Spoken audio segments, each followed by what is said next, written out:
What's up, people? It's your boy Stantawn coming to you with a video real quick today. And today I want to talk about sound development part 2. I don't remember where I left off with part 1, but it doesn't matter. Because this is going to be a very, I guess, more so short video. The reason why I'm making this video is because somebody asked me something in the comments about my routine of doing long tones. He was like, what is your routine or what is your method, of doing long tones and able to produce a better sound? And it's simple. I don't really have a routine. I think the number one thing is consistency. As saxophone players, a lot of us, and I don't know why, we just do not want to do long tones. We just don't want to do long tones. Anytime I've been to, I remember when I was in school and I was in grade school or high school or college or grad school, most of the times when the first thing I see when a saxophone player puts his horn together is and I just do this. I cringe, and the reason is because that's not a warm up.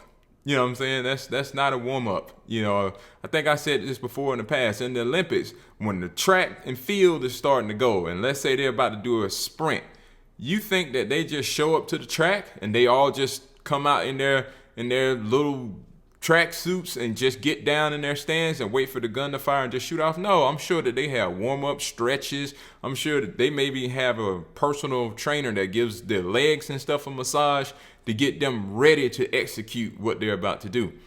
I look at long tones as flossing before bed and brushing my teeth in the morning and washing my face. It's as simple as that. Like, I think that you got to have that much dedication to long tones, to the fact that you take it serious to the point that it is the first thing you do when you put your horn together. So the first thing I do when I put my horn together is I do long tones from the middle of the horn down to the end of the horn, from the middle of the horn all the way to the top, and maybe from the top down to the bottom and the bottom up. That's what I normally do. And it's nothing fancy. I mean, I'm just chromatically holding out every note on the saxophone, period. Now, you can do these soft, loud, loud then soft, soft then loud. You can do them in thirds, seconds, minor thirds, fourths, fifths, however you want to do it. Circular fifths, circular fourths, however you want to do it, just as long as you do it.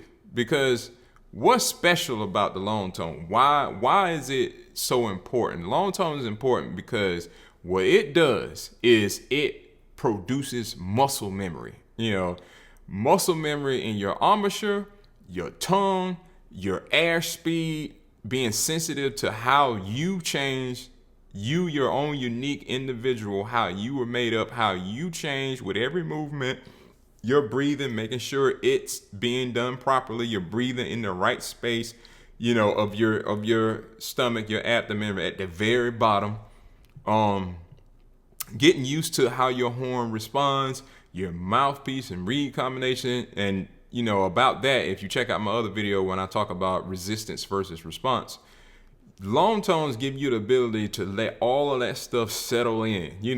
If you do long tones every day you practice, not every other day, not 3 times a week, every day you put your horn together, do long tones. Eventually what will happen is you'll start to get comfortable to the point that your notes aren't wavering. You know what a C sounds like before you get to it. If you hear a line go, your ears will be more sensitive because you've held long tones so long, so many different days, so many years, that you're sensitive to what the notes sound like before you even play them. Get what I'm saying? You can hold down an A and just think, I hear that. You just hear it because you're so used to hearing that ringing tone that you've done every day. So the best thing to improve tone, to me, and brass players understand this. I don't understand why us saxophone and woodwind players, we just don't get it. Brass players, they do their long tones. They do their intervals. They do partials. They have their little brass exercises that they do. All that stuff, but they do long tones and everything. Tonguing exercises. But us saxophone players, we're more so concerned with scales, and sound is somewhere way down on the totem pole. But long tone should be way up, regardless of your area, area of expertise, regardless of how good you are. I'm sure there's a lot of professionals out there that do long tones, and the ones that are professionals that don't do long tones, you can tell. No matter how accomplished they are, you can tell on the recordings when they hold out notes. Their pitch may do this a little bit. You can tell right away. Oh, he don't really practice long tones. But those ones that have a full sound, no matter where they are, top, low, mid, range of the horn, wherever it is, loud, soft, you could tell who does them. So that's my advice. Do long tones. Whatever special way you want to do them. It don't have to be the way I do them, just as long as you do them. All right, it's your boy Stantawn. I'll talk to you guys later. All right, peace.